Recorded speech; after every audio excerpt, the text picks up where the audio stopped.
Obese girl tied to pig pen for 3 days. Giant rancher carried her home. The town watched in silence as a young girl was left tied to the mud, mocked and starving while pigs rooted at her feet.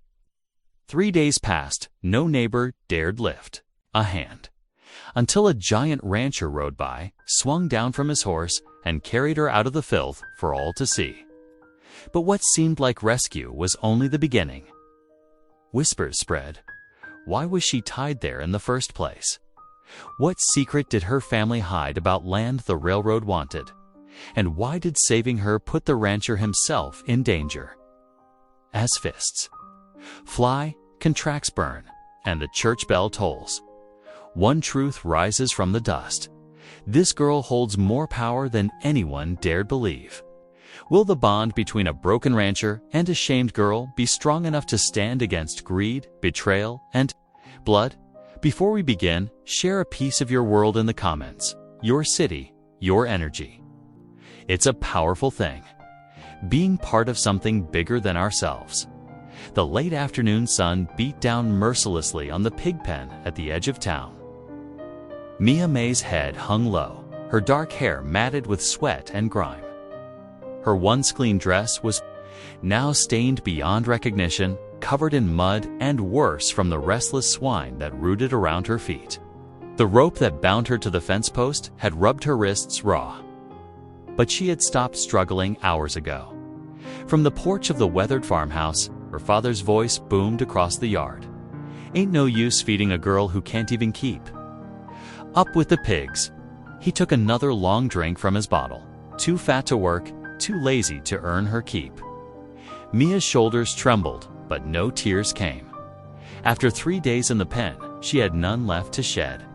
Her cracked lips moved in silent prayer, something her Apache mother had taught her before passing on 2 winters ago. The townsfolk hurried, passed on the nearby street, their eyes downcast, their steps quickening when they heard her father's cruel laughter. The sun was sinking toward the western hills, when the steady clip-clop of hooves broke through the evening quiet. Daniel Boone sat tall in his saddle, returning from the smithy with fresh shoes for his horse. The sight before him made him pull up short, his bay mare snorting at the sudden halt. There, slumped against the rough-hewn fence posts, was a young girl surrounded by rutting swine. Her dress was filthy, her skin angry red from sun exposure. Daniel's jaw tightened as he took in the scene, his large hands gripping the reins until his knuckles went white. What's the meaning of this? His deep voice carried across the yard, drawing the attention of passersby who stopped to watch. Mia's father staggered to his feet, swaying slightly on the porch. Ain't none of your business, Boone. That's my property you're looking at, and I'll handle her as I see fit. Property. Daniel's voice was quiet, but it held steel. He swung down from his saddle, his boots raising small clouds of dust as they hit the ground. That's a child of God you've got tied up there. The drunk man laughed, a harsh sound that made Mia flinch. That half-breed, she belongs in the mud with them pigs, ain't good for nothing else. Daniel's face darkened as he strode toward the pen. Several townspeople had gathered now, watching from a safe distance as the giant rancher confronted the town drunk. Daniel's reputation for fairness was well known, as was his distaste for needless violence. But there was something in his bearing that made even the boldest onlooker step back. Without a word, Daniel reached the fence. His gentle hands made quick work of the knots binding Mia to the post. She swayed as the ropes fell away, nearly collapsing, but Daniel caught her before she could fall. With infinite care, he lifted her in his arms as easily as if she were a child. You can't take her. Her father bellowed, stumbling down the porch steps. She's mine. Daniel turned, cradling Mia against his broad chest. She's not property. She's not yours to abuse. His voice carried clearly in the evening air. And she's coming with me. Main Street stretched before them as Daniel carried Mia away from the pig pen. The setting sun cast long shadows across the dusty road, and faces appeared in every window. Whispers followed their progress, some shocked, some approving, some laden with ugly judgment. "Looks like Boone's taken in a stray," someone muttered. "And a big one at that," another voice added with a snicker. Daniel paid them no mind. His steady stride never faltered as he made his way toward his ranch on the outskirts of town. Mia's head rested against his shoulder. Her eyes closed tight against the stairs and whispers. Lamps flickered to life in windows as they passed, illuminating their journey like a procession of stars. The entire town seemed to hold its breath, watching this unexpected drama unfold. Daniel's actions spoke louder than any sermon. Here was a man willing to stand up against cruelty, to defend the defenseless regardless of what others might think. Mia stirred slightly in his arms. "Why?" she whispered, her voice hoarse from thirst. "Because it's right," Daniel answered simply. "And because no child should suffer like that, not while I draw breath." The last rays of sunlight caught the silver cross that hung from Daniel's shirt collar, making it gleam briefly. In that moment, as he carried his burden of mercy down Main Street, he was every inch the quiet giant the town knew him to be. But now they saw something more. They saw a man willing to act on his convictions, to offer shelter to the scorned, to be the answer to a desperate prayer. The whispers and stares continued as they reached the edge of town, but Daniel's steps never slowed. His ranch lay ahead, a place of peace and purpose where a lost soul might find refuge. Behind them, the town buzzed with the day's events, but Daniel knew that gossip would eventually give way to understanding. And if it didn't, well, that was between them and their maker. What mattered now was the girl in his arms, and the chance to show her that not all men were cruel. That faith could be rewarded, and that sometimes rescue came in unexpected forms. The sun sank below the horizon as Daniel carried Mia toward his home, their silhouettes merging with the gathering dusk. Daniel carried Mia through the doorway of his cabin, ducking slightly under the worn wooden frame. The interior was simple but clean, warmed by a stone fireplace where embers still glowed from the morning's fire. A few pieces of sturdy furniture dotted the room, a table with 2 chairs, a rocking chair draped with a worn quilt, and shelves lined with books and essential supplies. Near the hearth lay a straw-filled mattress covered with a clean blanket. Daniel gently lowered Mia onto it, his movements careful and deliberate. She remained tense, her eyes darting around the unfamiliar space like a frightened deer. "Rest easy now," Daniel said softly, adding wood to the fire. "You're safe here." He moved to the kitchen area, lifting a heavy iron pot onto the wood stove. The sound of water being poured from a pitcher filled the quiet room. While the water heated, Daniel gathered clean cloths and a jar of salve from a shelf. Mia watched him warily, her hands tucked close to her body, hiding the raw rings around her wrists. When Daniel returned with a basin of warm water, she shrank. "Back against the wall. Let me tend those wounds," he said, kneeling beside the tick. "They'll fester if we don't clean them proper." Mia hesitated, then slowly extended her hands. Daniel's large fingers were surprisingly gentle as he cleaned away the dirt and dried blood. She winced as he applied the salve, but he worked quickly and efficiently. "I reckon some broth would do you good," he said when he finished wrapping her wrists in clean cloth. He returned to the stove where a pot of soup was warming when he offered her a tin cup of steaming broth. Mia's hands trembled. She started to raise it to her lips, then stopped, her face flushing with shame as she looked down at her filthy dress and mud-caked hands. "I'll soil everything," she whispered, her voice barely audible. "You should send me back. I don't belong." In a clean house, Daniel set the cup aside and knelt before her. His weathered face was serious as he bowed his head and clasped his hands together. Mia watched, startled, as his deep voice filled the cabin with prayer. Lord above, we thank you for bringing this child to safety. Give her peace in her heart and heal her hurts, both seen and unseen. Help her know she has worth in your eyes and in mine. Amen. He lifted his head, meeting her gaze steadily. You'll never sleep in filth again, Mia. That's a promise before God and man. Thunder rumbled in the distance as darkness fell. Helped Mia settle onto the tick, covering her with a clean quilt.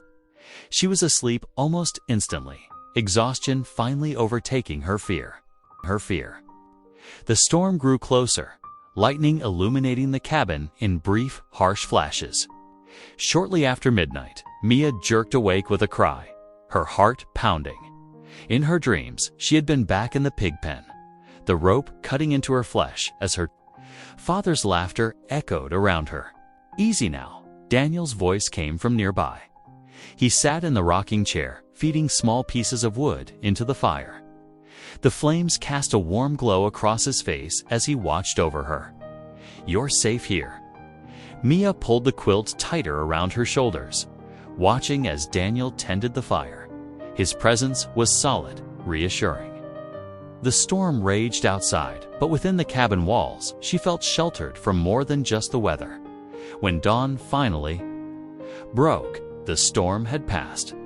Sunlight streamed through the cabin's windows, catching dust motes in its golden beams. Daniel was already up, stirring a pot of cornmeal mush on the stove. The familiar smell made Mia's stomach growl. Reminding her how long it had been since she had eaten a proper meal, Daniel filled a bowl and brought it to her, along with a spoon and a cup of fresh water. Eat as much as you like, he said, settling into one of the kitchen chairs. There's plenty more. Mia took a small bite, then another. The mush was hot and slightly sweet, with a pat of butter melting on top. When she had finished, Daniel took her empty bowl. You're welcome to stay here as long as you wish, he said, his voice matter-of-fact. This can be your home, if you want it to be. The kindness in his words was too much. Tears spilled down Mia's cheeks as weeks of fear and shame overwhelmed her. She tried to wipe them away with trembling hands, but they kept falling. Daniel pulled his chair closer to the tick. The Lord has purpose for every life, Mia, even when we can't see it ourselves. Sometimes His greatest blessings come through our deepest trials. Later that morning, Daniel pulled on his work boots and hat. I need to work with the horses in the corral, he said, heading for the door. You're welcome to rest more, but if you'd like to watch, there's a good view from the doorway. Mia nodded, wrapping the quilt around her shoulders. She followed him to the cabin door, settling on the wooden step. The morning air was fresh and clean after the storm, carrying the scent of wet earth and sage. From her perch, she could see Daniel leading his team of horses into the corral. His movements were sure and calm as he worked with the animals, his voice a steady murmur of encouragement. The horses responded to him naturally, as if they recognized the gentleness in his huge frame. Mia pulled the quilt tighter, breathing in the peace of the morning, for the first time and longer than she could. Remember, she felt safe. The wooden step was solid beneath her. The cabin door stood open behind her. And in the corral before her, a good man worked with his horses under the clear morning sky. No one was shouting. No one was hurting her. No rope bound her wrists. She was clean, fed, and warm. Mia closed her eyes, letting the morning sun warm her face as she listened to the quiet sounds of Daniel working with his horses. In this moment, she allowed herself to believe that perhaps things could be different. Perhaps she had found a place where she truly belonged. The morning sun cast long shadows across Daniel's yard as he hitched his horse to ride into town. He adjusted his wide-brimmed hat, checking that his list and coin purse were secure in his vest pocket. Salt and kerosene couldn't wait. The cabin supplies were running low. I'll return before noon, he told Mia, who stood uncertainly in the doorway. Bar the door while I'm gone. You're safe here. Mia nodded, her fingers clutching the doorframe. She watched until Daniel's broad figure disappeared down the dusty road before sliding the heavy wooden bar into place. In town, Daniel tied his horse outside the mercantile. The usual morning bustle filled the street, but he noticed how conversations hushed as he passed. Eyes followed him, and whispers rose in his wake. The bell above the mercantile door jangled as he entered. 3 men lounging near the counter fell silent, their faces twisted with knowing smirks. Daniel nodded curtly to Mr. Peterson behind the counter. "Salt and kerosene," he said, placing his coins on the wooden surface. "Here you've taken in some special stock," one of the men drawled. "That Haw girl sure found herself a fine new pen." Laughter rippled through the store. Daniel turned slowly, his massive frame straightening to its full height. His eyes, hard as flint, met each man's gaze in turn. The laughter died in their throats. "I'll thank you to mind your own business," Daniel said, quietly. The steel in his voice could have cut through bone. Mr. Peterson hurried to gather Daniel's supplies, eager to break the tension. No one spoke again until Daniel had loaded his purchases and mounted his horse. Back at the cabin, Mia had spent the morning exploring her new surroundings. She moved cautiously, as if afraid her presence might somehow damage the simple, well-kept rooms. Her fingers traced the smooth-worn furniture, lingering on a rocking chair that still held the shape of long use. The stone fireplace drew her attention. Above it, the wooden mantel bore careful carving, scripture verses etched by a steady hand. Mia leaned closer to read, "The Lord is my shepherd, I shall not want. Be strong and courageous. Do not be afraid." The letters had been carved with love, she could tell. Something about their careful depth spoke of evening hours spent in peaceful work. She wondered about the woman who had lived here before, Daniel's wife, now gone to her rest. A scratch at the door made her jump, but it was only chickens pecking around the yard. Mia watched them through the window, remembering how she used to care for the fowl at her father's farm before things got so bad. The familiar sight of their bustling forms gave her an idea. She found an old bucket and some dried corn in the lean-to. Soon she was in the yard, skirts gathered carefully as she scattered feed. The chickens crowded around her feet, pecking and clucking contentedly. This was how Daniel found her when he returned, surrounded by happy chickens, a small smile touching her face for the first time since he'd brought her home. He dismounted, pleasure warming his chest at her initiative. "Much obliged for tending them," he said, carrying his purchases inside. "They seem right pleased with your attention." Mia ducked her head, but her smile didn't fade completely. She helped Daniel store the supplies, moving with growing confidence around the cabin's familiar tasks. As evening approached, Daniel built up the fire and set about making their supper. The familiar sounds of cooking filled the cabin, the crack of cornbread batter being poured into the hot skillet, the bubble of beans simmering in their pot.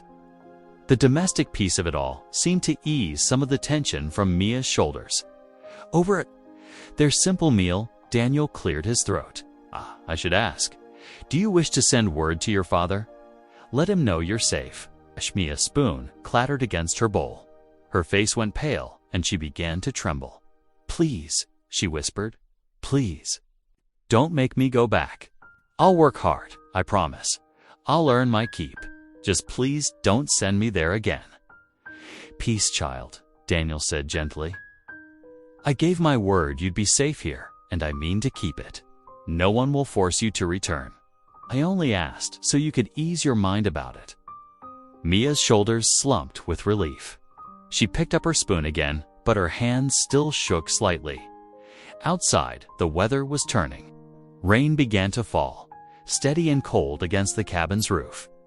The sound of drops striking the wooden shingles filled the quiet room with their rhythm. After the dishes were cleaned and put away, Daniel settled into his rocking chair with his Bible.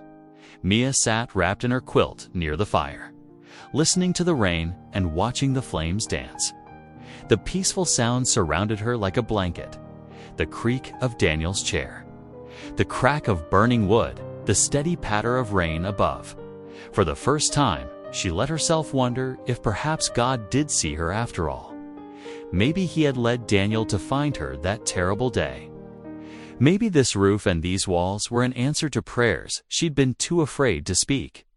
The rain continued its gentle song as evening deepened into night. Each drop seemed to whisper that she was safe. She was seen. She was finally where she belonged. 2 days slipped by in peaceful routine at Daniel's ranch.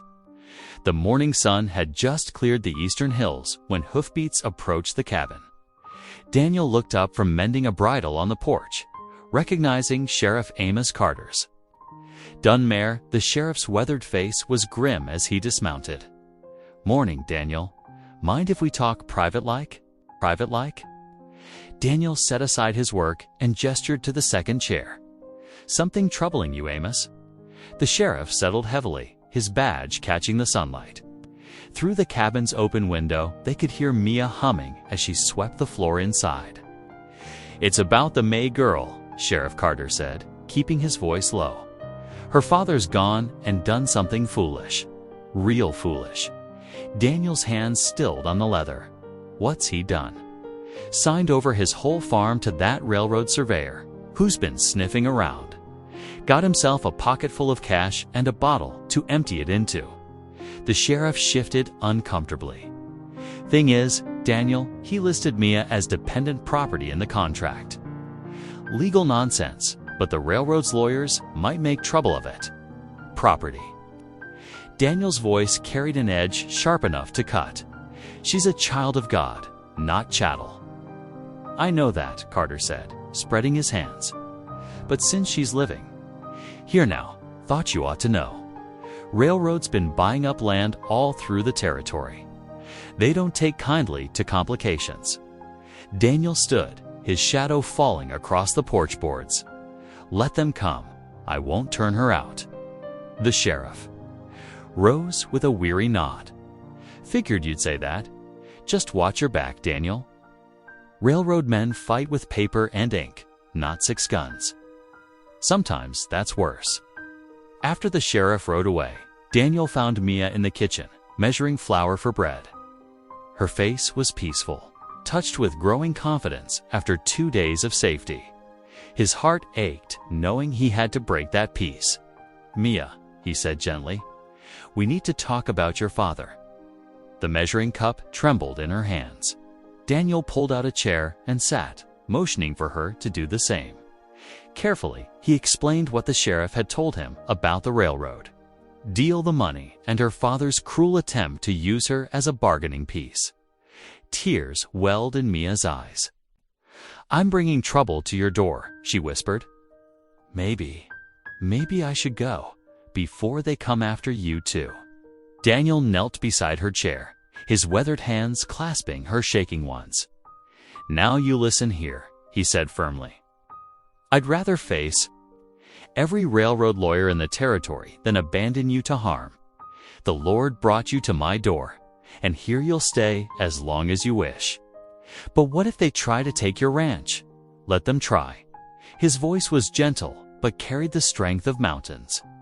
"We'll weather this storm together." Relief and gratitude washed over Mia's face. She wiped her eyes with her apron and managed a wobbly smile. Could I help make supper?"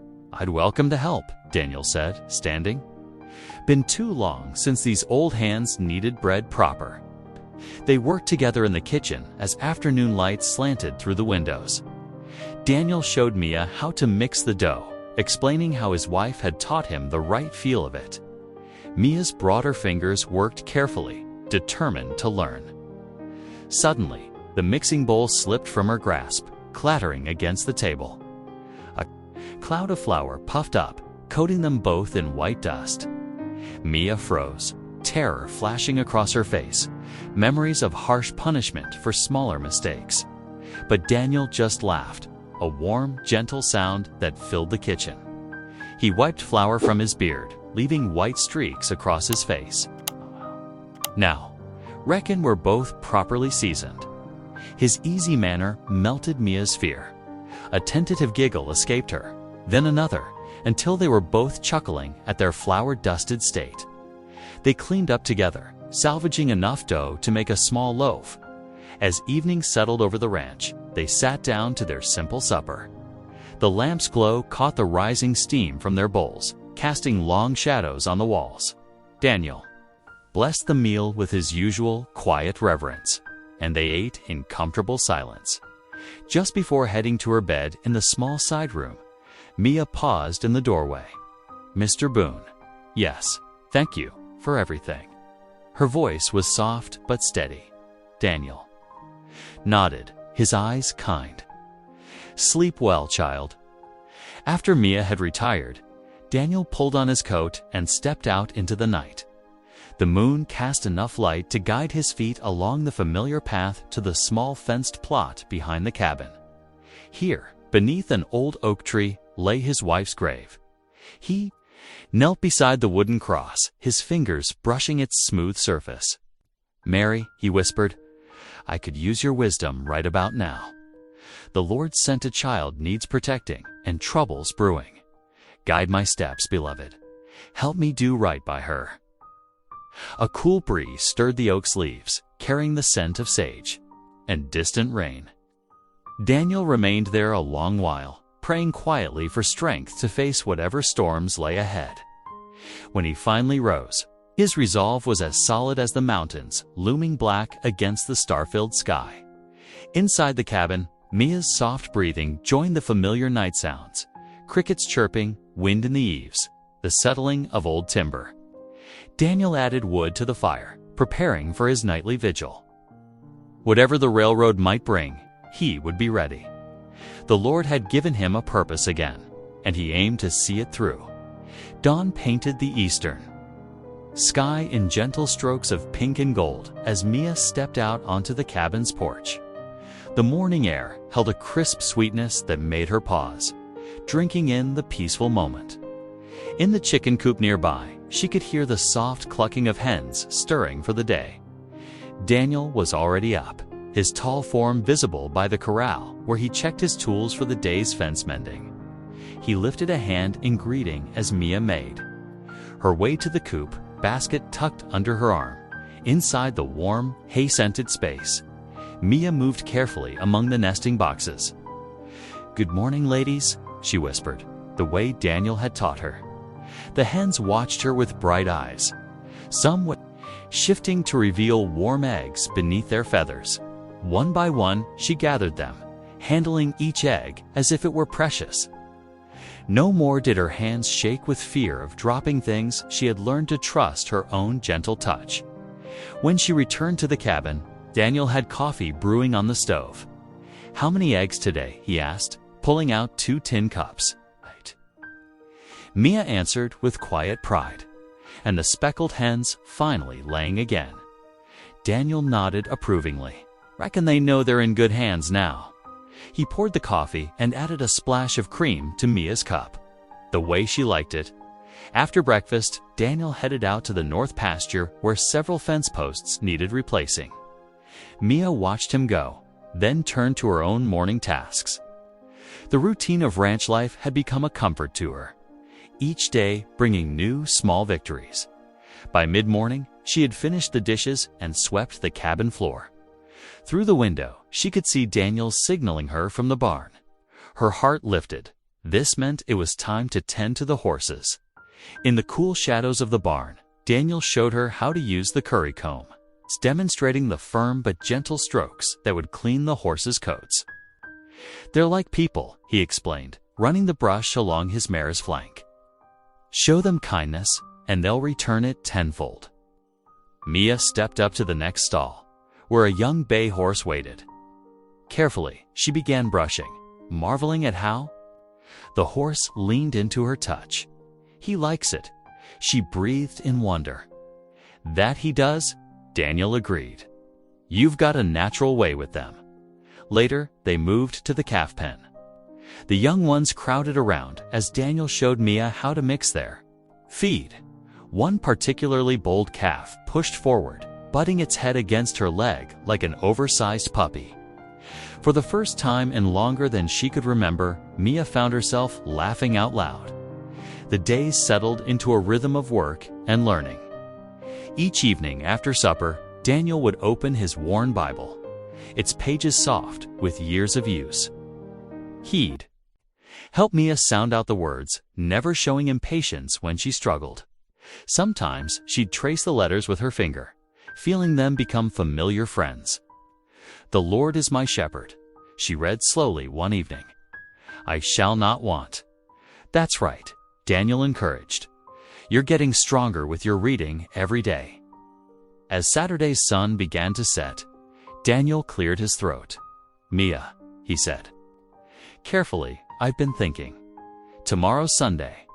Reckon it's time we attended service together." Mia's hands froze on the dish she was drying.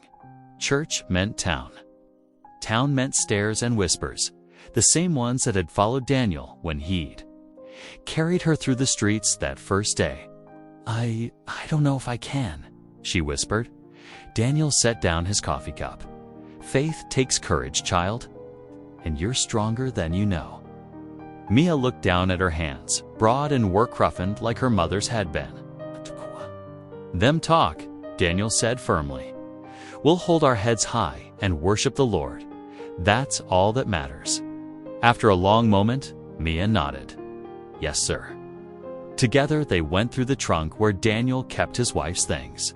At the bottom, wrapped in paper, they found a simple calico dress. "Mary would have wanted you to have it," Daniel said softly. Softly.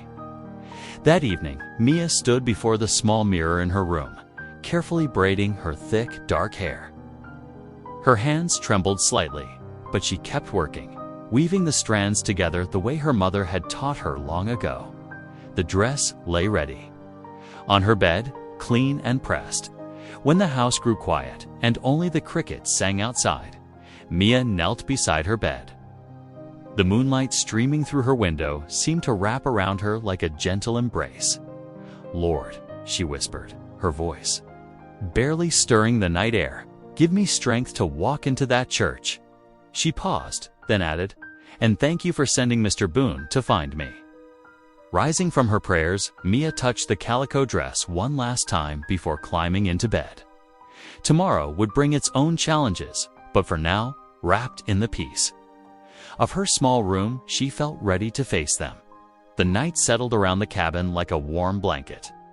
Filled with the soft sounds of home and safety, Sunday morning dawned clear and bright, with dew sparkling on the grass like scattered diamonds.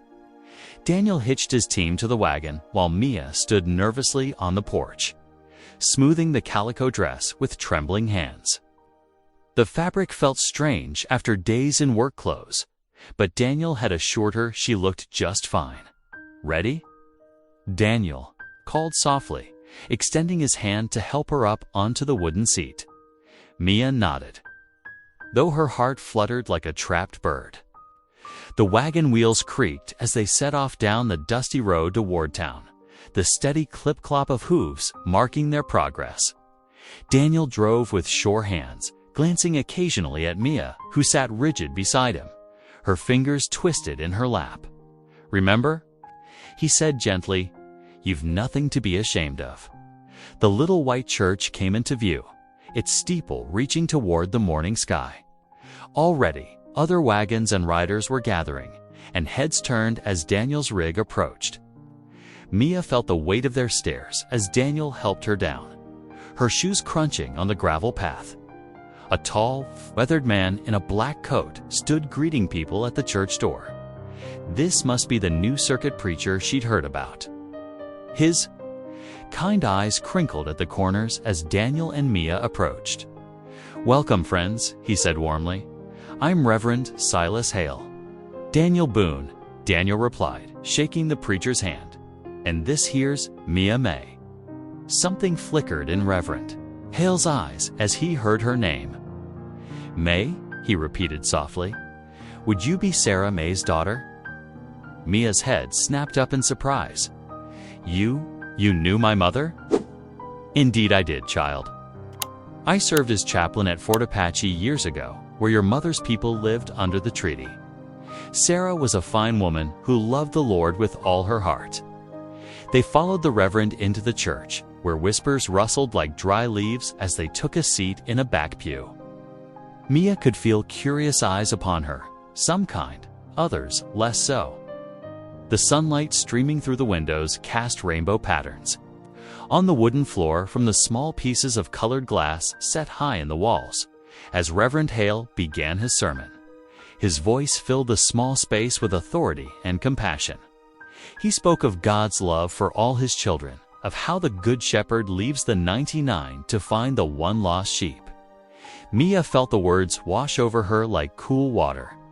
Then the Reverend's tone changed, becoming more personal. Speaking of God's providence, he said, I feel led to share something today. Years ago, when I served at Fort Apache, I witnessed the signing of a treaty that granted land allotments to certain mixed-blood families, including the maternal line of someone sitting here today. A murmur rippled through the congregation. Reverend Hale continued, his eyes finding Mia. Sarah May's daughter has a rightful claim to that land. I know, for I was there when the papers were drawn up and signed. The murmuring grew louder.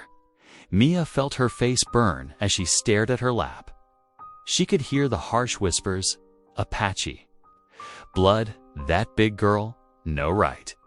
Daniel's hand found hers and squeezed gently. The Lord works in mysterious ways, Reverend Hale went on firmly. Sometimes what men cast aside becomes the cornerstone of his plan. After the final hymn, people filed out into the sunshine. Some hurried past, avoiding eye contact. Others gathered in small clusters, their voices carrying on the morning air. Ain't right, one man muttered. Indian land claims, stirring up trouble. Too big to be useful, too dark to be proper, a woman added with a sniff. Mia felt tears welling up, shame burning in her throat.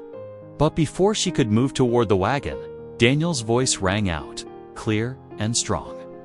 You all listen here, he said, drawing himself up to his full height. His quiet authority made even the whisperers fall silent.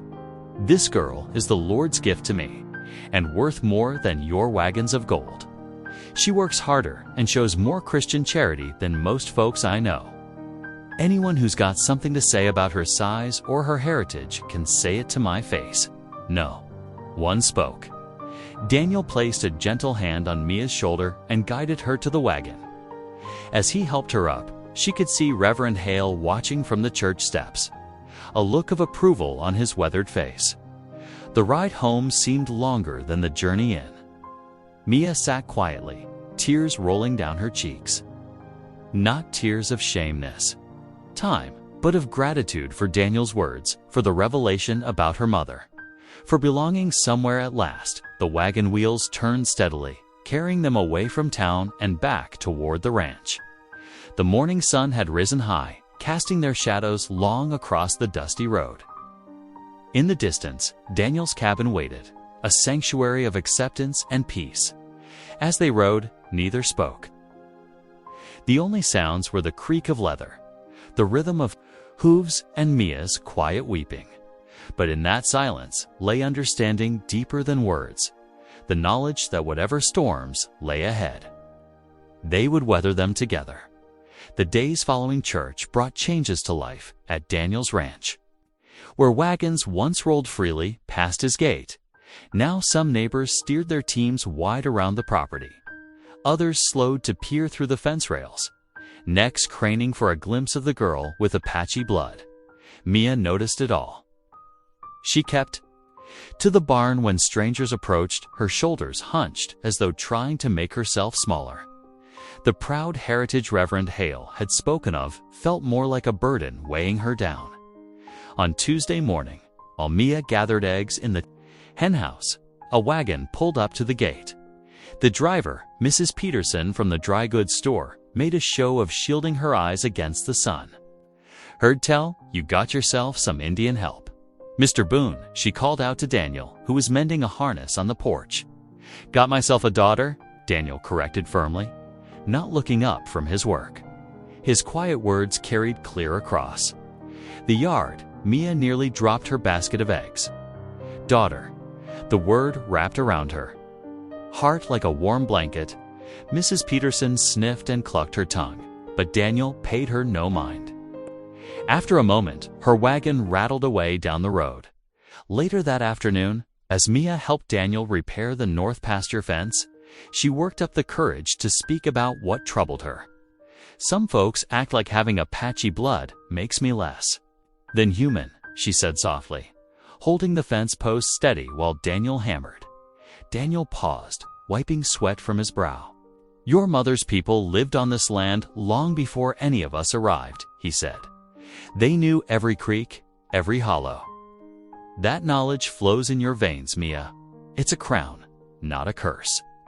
Mia considered this while they finished the fence line.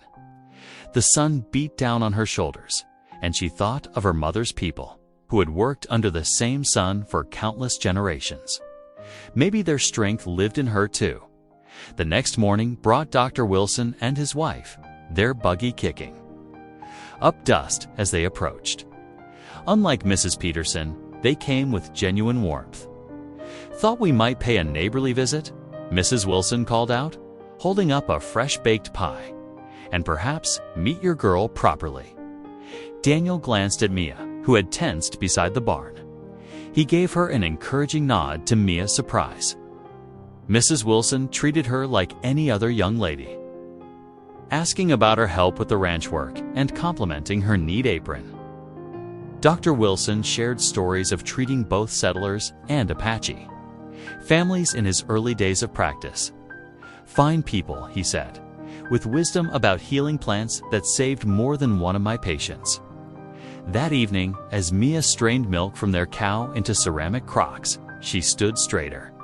The shame that had weighted her shoulders began to feel lighter. Days settled into a rhythm. Daniel taught Mia the ways of ranch life, how to judge up. I judge a fence post soundness, the proper way to stack hay so it would shed rain, which plants the cattle shouldn't graze. She learned to make hearty stews that simmered all day, filling the cabin with savory aromas that made Daniel smile when he came in from working the fields. One crisp evening, Daniel took Mia to the woods behind the barn. "Time you learned to set snares," he said, showing her how to bend supple branches and tie proper knots. "These will help keep our pot full come winter." Mia's fingers, though large, proved surprisingly nimble at the delicate work. "My mother once told me her people could catch rabbits with their hands," she said. "I used to think she was telling tales." "I reckon there's truth in those stories," Daniel replied. "Your people had to be clever to survive." Later, they sat by the fireplace, the flames casting dancing shadows on the walls. Mia worked on her reading, sounding out words from Daniel's Bible while he cleaned his tools. "Why did you help me?" she asked suddenly, looking up from the pages. That day, at the pig pen, most folks just walked past. Daniel set down the bridle he was oiling. His eyes grew distant, fixed on some point beyond the cabin walls. "My Rebecca, my late wife, she always said the measure of a man is how he treats those least protected," he said quietly. "She'd have done the same, seeing you there." Mia nodded, thinking of the Bible verses carved into the mantle. Rebecca's legacy of faith and compassion. "I don't feel least anymore," she whispered. Daniel's eyes grew bright in the firelight. "You never were, child. The Lord just needed someone to help you see it." They knelt together for evening prayers, as had become their custom. Daniel's deep voice gave thanks for their daily bread, for the ranch's abundance, for health and safety. Mia added her own silent prayer of gratitude for this man who had become more than a rescuer, who had become father to a girl others saw as worthless. The fire crackled softly as they rose from their knees. Outside, a whippoorwill called across the darkening fields. Inside the cabin's warm circle of light, something beautiful had grown, a family built not of blood, but of choice. and grace and love. Mia moved to bank the fire for the night. Her movements sure and comfortable in what was now truly her home. The shame that had once bent her shoulders had transformed into quiet pride. She was Daniel Boone's daughter, carrying her mother's Apache wisdom and her new father's strength. At last, she knew exactly where she belonged. The morning sun painted golden stripes across the barn's weathered boards as Daniel hitched the wagon for their second trip into town. 1 week had passed since their first church visit. And while some wounds still felt fresh, others had begun to heal. Mia stood by the cabin door, smoothing her clean calico dress with nervous hands. Her hair hung in 2 neat braids, tied with simple twine. Though her size still drew stares, she held herself differently now, less like someone trying to disappear, more like a young woman finding her place in the world. "Ready?" Daniel called softly, extending his hand to help her up onto the wagon seat. The wooden wheels creaked as they rolled toward town, following the same rutted path they'd taken to church, but today felt different. Mia sat straighter beside Daniel. Her shoulders no longer curved inward with shame as they passed the Peterson place. Mrs. Peterson actually lifted her hand in a small wave. Further along, old Mr. Jenkins tipped his hat. These weren't grand gestures, but they meant something. A shift in the wind, perhaps, or the first tender shoots of acceptance pushing through hard soil. The main street bustled with morning activity. When they arrived, a few people still whispered behind their hands, but others offered quiet nods of recognition. Daniel helped Mia down from the wagon, his massive hand steady beneath her elbow. Inside Watson's Mercantile, the bell above the door announced their arrival with a cheerful ring. Mr. Watson himself stood behind the counter. Measuring fabric for Mrs. Miller, he glanced up and gave them a businesslike nod. "Need some seed corn?" Daniel said, moving toward the bins along the back wall. "And soap. Proper soap, mind you, not that yellow stuff that burns the skin." Mia followed him through the store, breathing in the familiar smells of coffee beans, leather, and sweet tobacco. Her eyes drifted to a display of ribbons near the counter, strips of silk in every color imaginable, from practical brown to brilliant crimson. Daniel noticed her gaze. "Go on," he encouraged. "Pick something you like." Mia hesitated, then moved closer to the ribbons.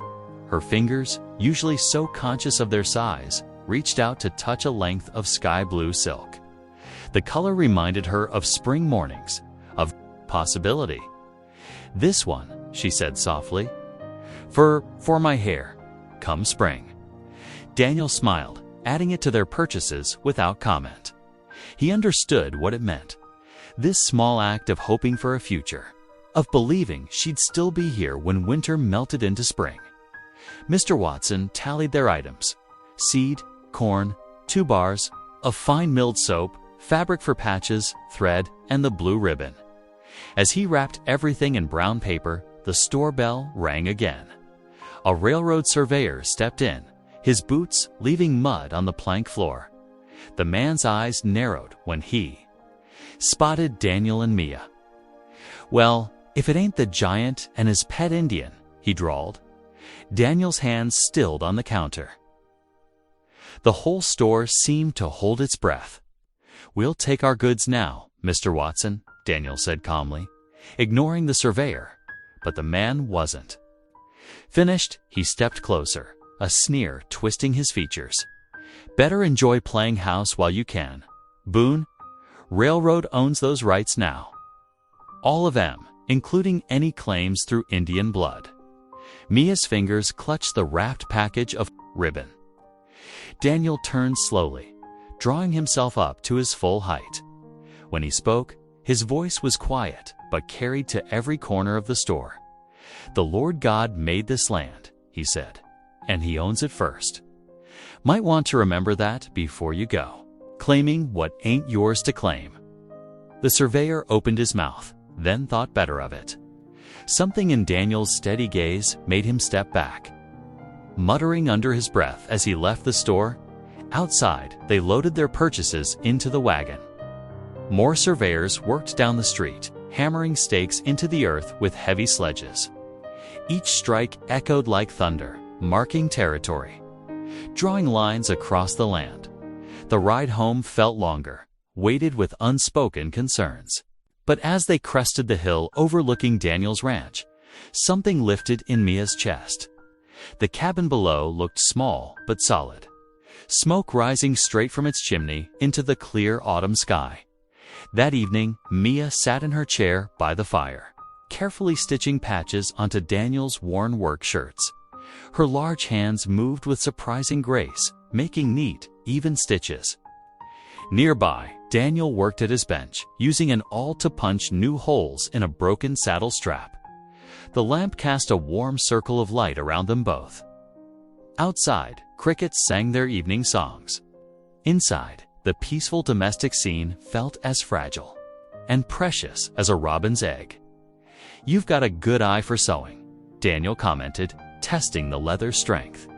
Mia smiled, holding up one of his mended shirts. "Mama taught me. Said big hands just meant I could do more work at once." A soft chuckle rumbled in Daniel's chest. Mia laughed too, the sound still new and wonderful in the cabin's cozy space. For this moment at least, railroad stakes and prejudice seemed far away. Here was warmth and work and the quiet joy of belonging. The blue ribbon lay on the table between them, a promise of spring waiting to be fulfilled. Tomorrow would bring its own concerns, but tonight they had this: the crackle of the fire, the smell of soap and leather, and the gentle rhythm of two people building a home together. Stitch by careful stitch, the evening's peace shattered like glass. 3 sharp blows rattled the cabin door, making the tin plates jump on their shelves. Daniel rose from his chair, every muscle tensing. Mia's hands froze mid-stitch, her face draining of color. "Open up, Boone." The voice was thick with drink and rage. "I know you got my girl in there." Mia's breath caught in her throat. "Papa," she whispered, the word barely a sound. Daniel moved toward her, his shadow huge against the firelit wall. "Stay behind me," he murmured. The pounding came again, harder this time, the doorframe groaning under the assault. Before Daniel could reach the latch, the door burst inward. 3 men stumbled through Mia's father, red-faced and swaying, flanked by 2 rough-looking strangers. The smell of whiskey rolled off them in waves. "There she is." Mia's father pointed with an unsteady finger. Hiding behind that mountain like some scared rabbit. Daniel planted his feet, spreading his arms to shield Mia more completely. "You're drunk, May. Go home and sleep it off. She's my property." May's voice cracked with fury. "My blood. You've got no right keeping her." The 2 hired men shifted their grips on their rifles, eyes glinting in the lamplight. One was tall and lean, with a scar running down his neck. The other was shorter but broad, his face hidden beneath a week's growth of beard. "The girl comes with us," the scarred man drawled. "Don't make this harder than it needs to be." Daniel's voice remained steady. "Mia stays where she chooses, and she chooses here." "Papa, please." Mia pleaded from behind Daniel. "Please, just go." But her father wasn't listening, his bloodshot eyes fixed on Daniel with pure hatred. "Get him," he roared. The hired men moved with practiced violence.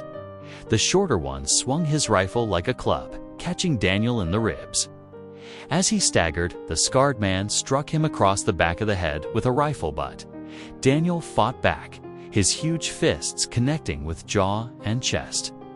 But he was outnumbered, and the surprise of the attack had put him at a disadvantage. Blows rained down fists, boots, rifle stocks. Blood ran into his eyes from a gash above his brow. "No." Mia screamed. "Stop. You're killing him." She tried to run to Daniel, but her father grabbed her arm, yanking her toward the door. His fingers dug into her flesh, brutal and unforgiving. "Time to come home, girl," he snarled. "Railroad's paying good money for that land claim of yours, soon as I sign the papers." Understanding dawned in Mia's eyes even as terror gripped her heart. This wasn't about family or belonging, it was about greed. Her father meant to sell her inheritance, her mother's legacy. To the very men who would destroy it, Daniel struggled to rise, his face a mask of blood.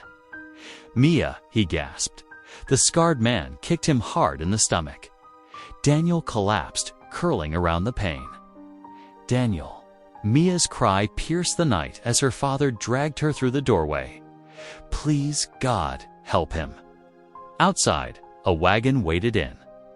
The darkness, hired men emerged from the cabin, leaving Daniel broken on the floor. They lifted Mia bodily, ignoring her struggles, and tossed her into the wagon bed like a sack of grain. "Tie her hands," her father ordered, climbing up beside the driver. "Don't want her getting any ideas about running off." The rough rope bit into Mia's wrists as the shorter man bound them tight. Tears streamed down her face, mixing with the dust of the wagon bed.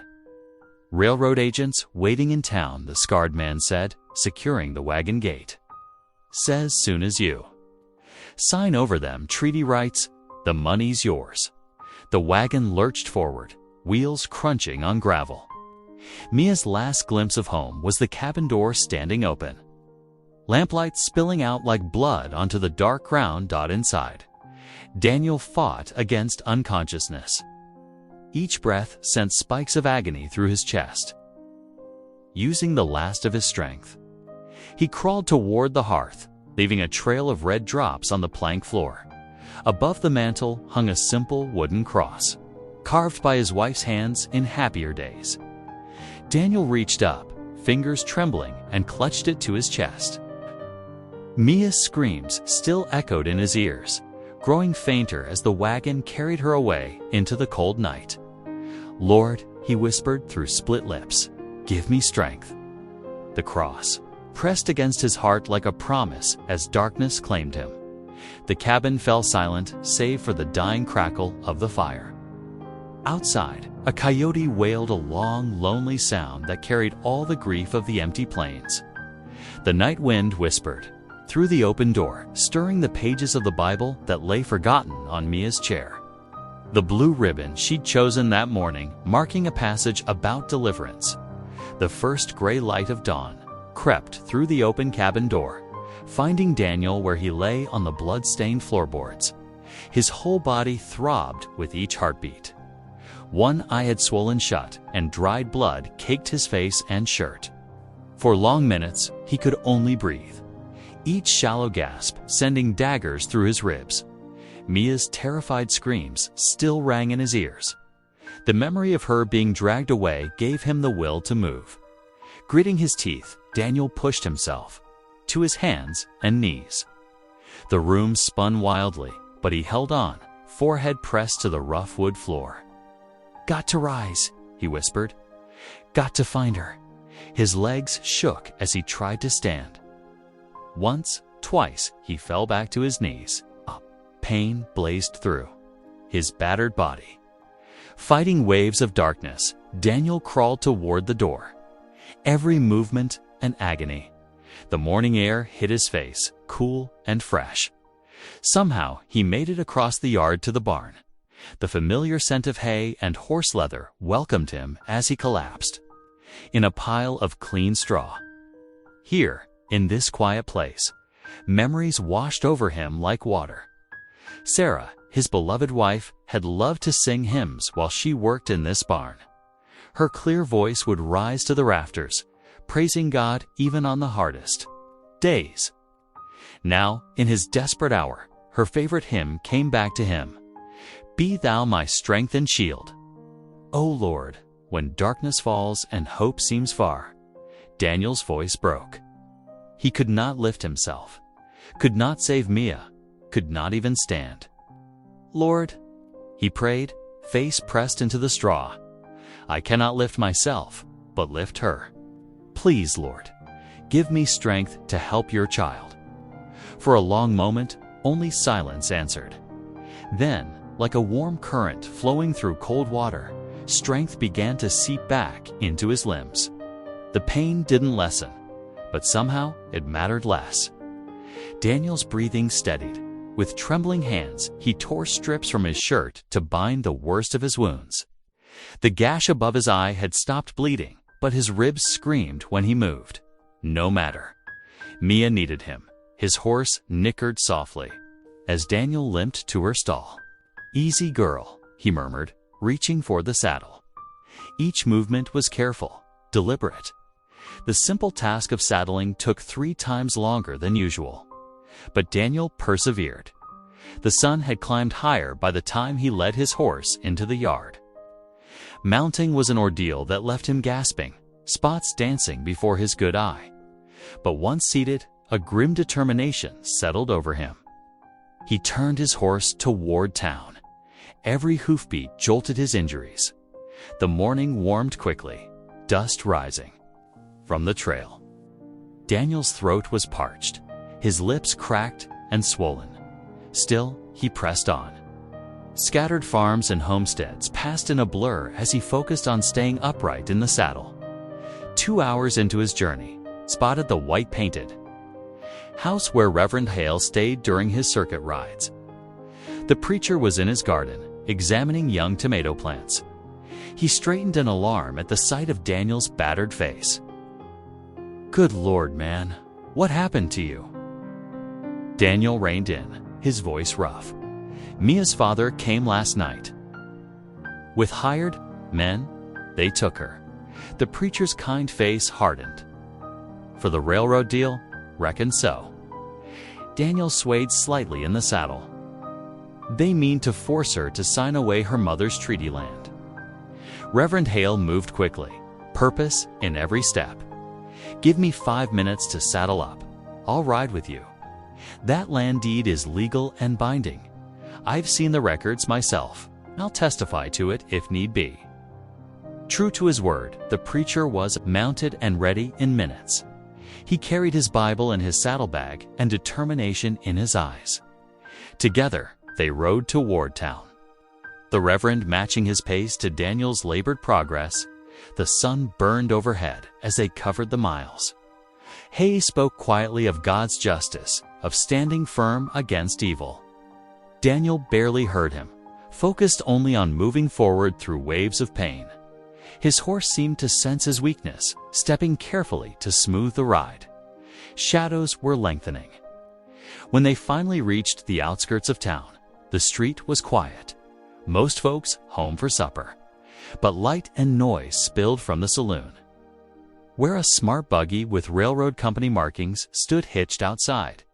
Daniel drew his horse to a stop. Gathering what strength remained, his ribs felt like fire, his head pounding with every heartbeat.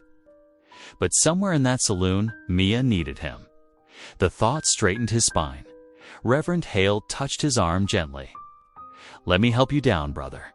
Daniel accepted the assistance, knowing pride had no place in this moment. His legs nearly buckled when his boots hit dirt, but he caught himself on the hitching post. The preacher stood steady beside him, ready to support him if needed. Through the saloon's grimy windows, they could see men gathered around a table. Papers gleamed white in the lamplight. The railroad agent's suit stood out among the rough clothes of the others. And there, head bowed, stood Mia, her wrists still bound, her father's hand heavy on her shoulder. Daniel drew a deep breath, ignoring the stab of pain it caused. The Lord had given him strength enough to reach this moment. Now he would see his justice done. "Ready?" asked Reverend Hale, quietly. Daniel nodded, his one good eye fixed on the saloon door. "Ready?" The setting sun painted the western sky blood red as they moved toward the entrance. Inside, a pen waited above blank papers, and a girl's future hung in the balance. But Daniel walked with faith, filling his heart, knowing that neither night nor evil could triumph while God's light still shone. The saloon's smoky interior fell quiet as Daniel and Reverend Hale stepped through the swinging doors. Lantern light cast long shadows across rough-hewn floors where sawdust mixed with spilled whiskey. At a corner table, the railroad agent sat pristine in his tailored suit, fountain pen poised above crisp contracts. Beside him, Mia's father gripped her shoulder, his knuckles white against her torn dress. Mia's eyes found Daniel's, relief washing over her bruised face. She had been crying, but something steadier now lived in her gaze. The railroad agent barely glanced up, continuing to sort through his papers with manicured hands. More witnesses for our transaction. Though you look worse for wear, Mr. Boone. The agent's smile never reached his eyes. We're simply finalizing the sale of contested property. This girl's father has already signed over his rights. Daniel took a painful step forward, ribs screaming. Ain't his rights to sign away. The law says different, Mia's father spat, tightening his grip until she winced. She's my dependent. My property to sell. The law says true. Reverend Hale spoke clearly, his voice carrying to the gathering crowd at the doors. But not the law you're thinking of. Mia's hands trembled as she reached into the folds of her dress. Her father tried to stop her, but she twisted free, backing toward Daniel. From a hidden pocket, she withdrew a folded paper, yellowed with age, but carefully preserved. This land, she said, voice stronger than anyone had ever heard it, belongs to my mother's people, by treaty and by law. The railroad agent's smile faltered as Mia unfolded the document. His eyes narrowed at the official seals and signatures clearly visible, even in the dim light. A clever forgery, no doubt.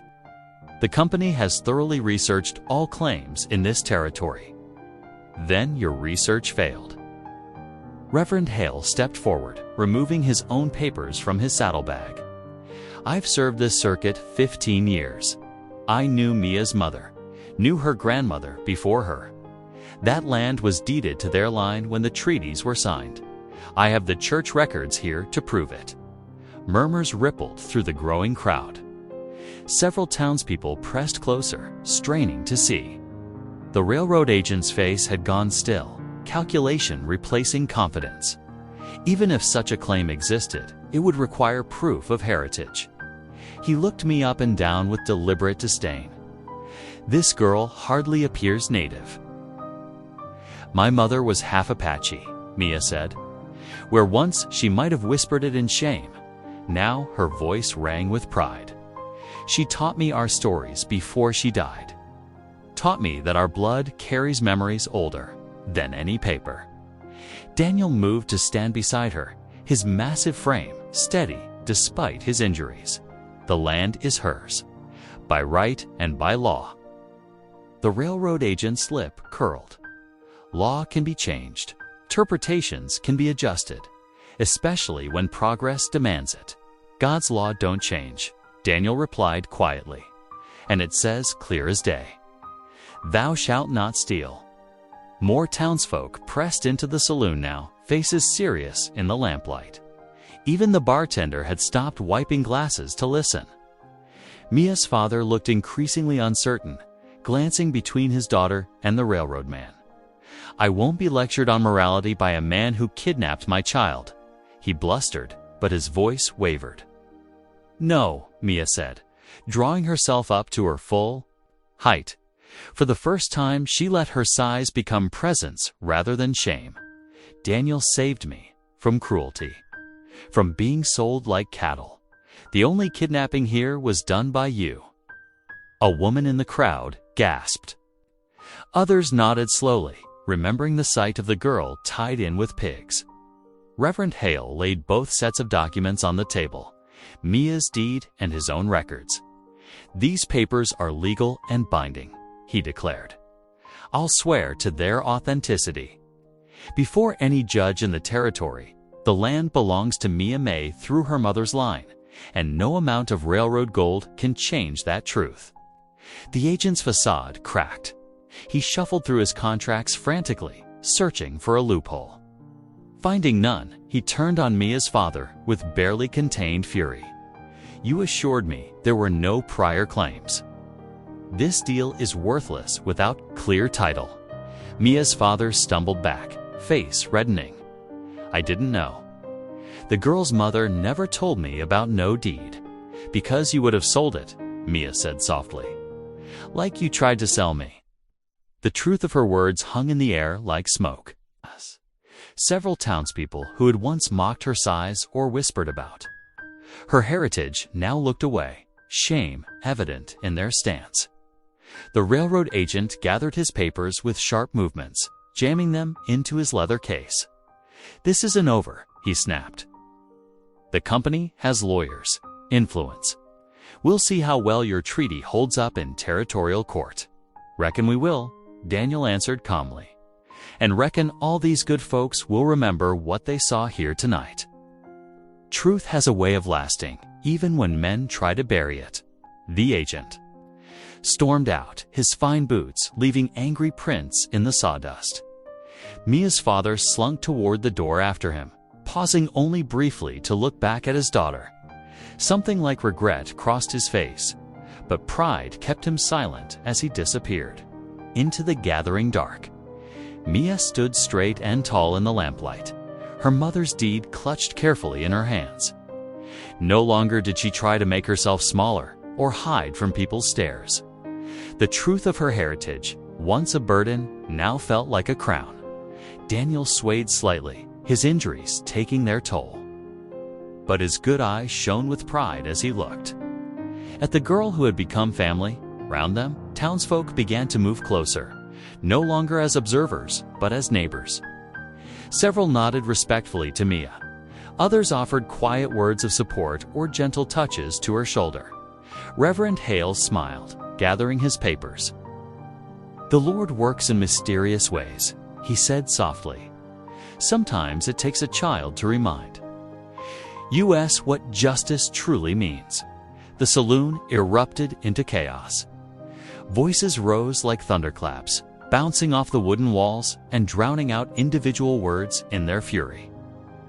The railroad agent slammed his leather case back onto the table, papers spilling across its scarred surface. "These contracts are legally binding," he shouted above the din, jabbing his finger at the documents.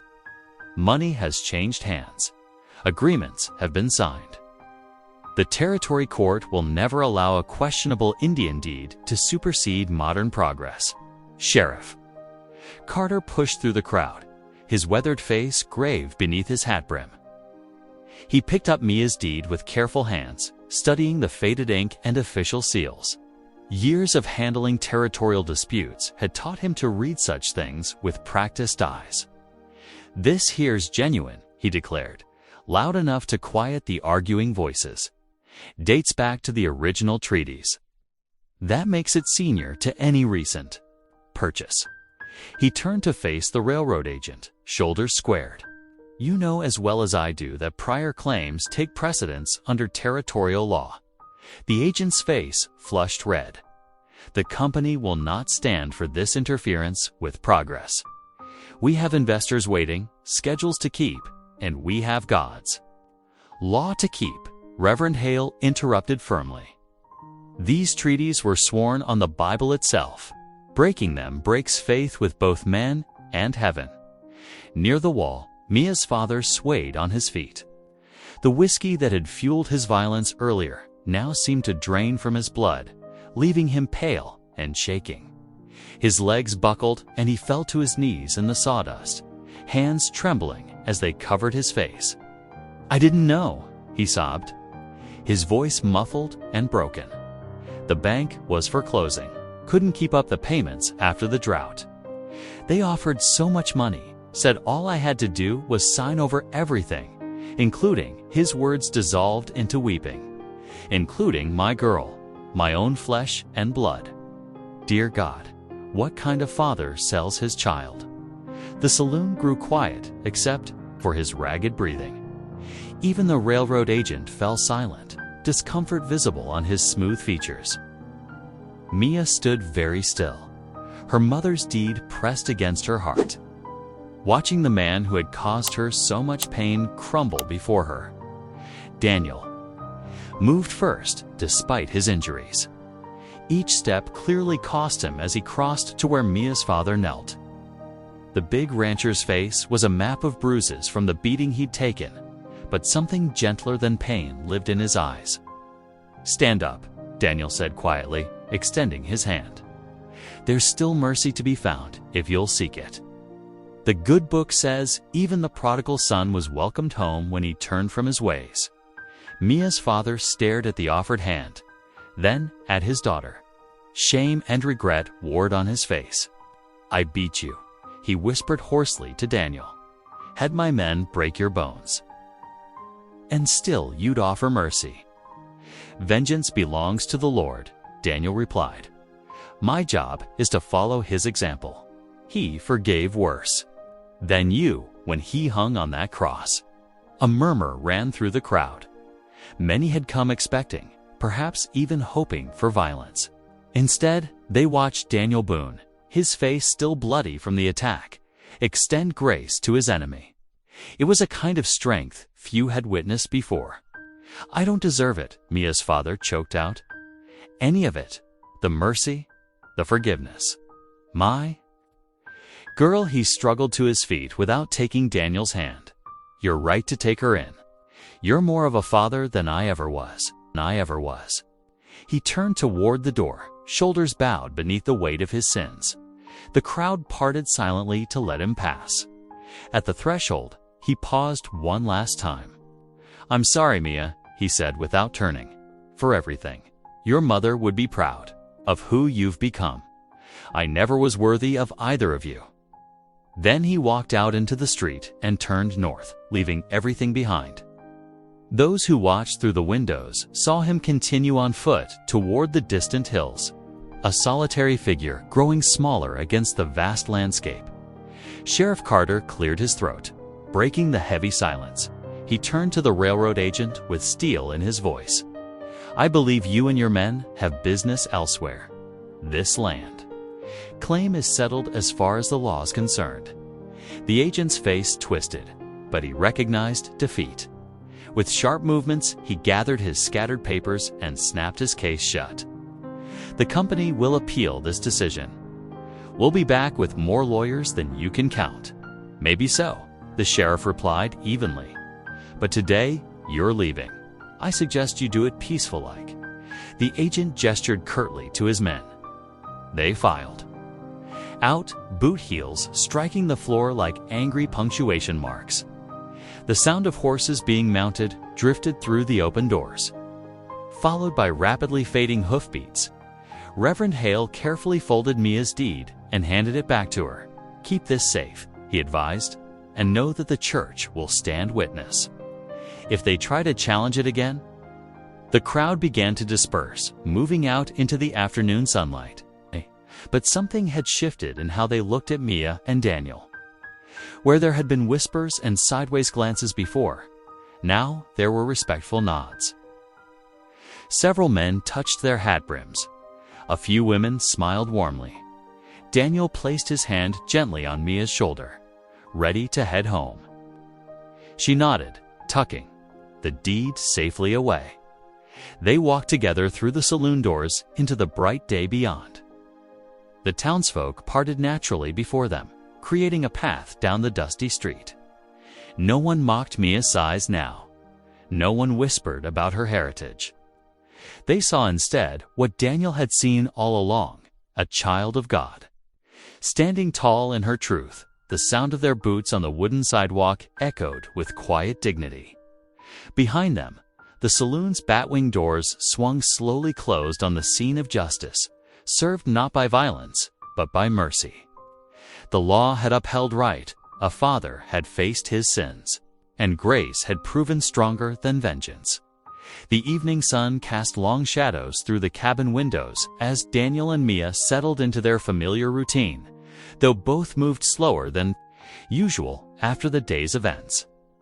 Daniel stirred the cooking fire with practiced motions, adding split logs that crackled and sparked. The homey scent of simmering stew filled the small space, mixing with wood smoke and the lingering sweetness of hay from their clothes. "Let me tend those bruises first," Daniel said softly, gesturing to the marks on Mia's wrists where the rope had bit deep during her capture.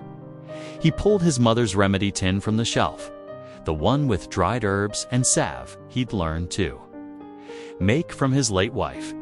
Mia sat quietly while Daniel worked, his big hands surprisingly gentle as he dabbed medicine on each mark. The ointment smelled of witch, hazel, and pine, sharp but soothing. When he finished, she picked up his torn shirt from where it lay across her lap, threading a needle with careful fingers. "Your sleeves near coming off," she observed, beginning to stitch the rough fabric with neat, even passes of the needle. "Reckon those men didn't care much about your Sunday best when they came at you." Daniel smiled faintly. "Clothes can be mended. It's the heart that matters most." As she sewed, Mia's own heart felt full to bursting with words she needed to say. "I never belonged anywhere before," she whispered, keeping her eyes on her stitching. "Not really. Always felt wrong somehow. Too big, too different, too much. Of everything folks didn't want." "You belong right here," Daniel said firmly, stirring the stew pot. "This home is yours for as long as you wish it. The good Lord brought you to my door for a reason, and I aim to honor his purpose." Tears pricked at Mia's eyes, but they were healing tears this time. She finished the last stitch and tied it off, smoothing the mended sleeve with her palm. Soon they sat together at the worn table, bowls of steaming stew before them. Daniel bowed his head to pray, and Mia followed suit, their quiet thanks rising. With the lamplight, after eating, Daniel took out his wife's old hymnal, its pages soft with years of turning. "Sarah loved this one best," he said, opening to a dog-eared page. His deep voice carried the familiar tune of Amazing Grace into the corners of the cabin. After a moment, Mia joined in, her clear young voice twining with his like morning glories on a fence post. Outside, night settled thick and vast over the prairie. A pack of coyotes called from the distant hills, their wild voices rising and falling like questions in the dark. But inside the cabin, peace reigned as solid as the hewn logs of the walls. When the hymn ended, Daniel banked the fire for the night while Mia spread her quilt near the hearth. The familiar routine felt like a balm after the day's turmoil. As she settled onto her pallet, Daniel tucked the edges of the quilt around her shoulders, just as he had every night since bringing her home. "Sleep easy now," he murmured. "You're no burden here, Mia May. You're a blessing straight from heaven's hand." Mia closed her eyes, feeling truly safe for the first time she could remember.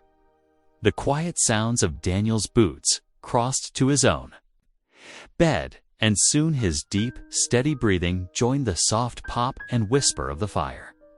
Peace wrapped around them both like a mother's arms, healing their wounds and binding their hearts as chosen family.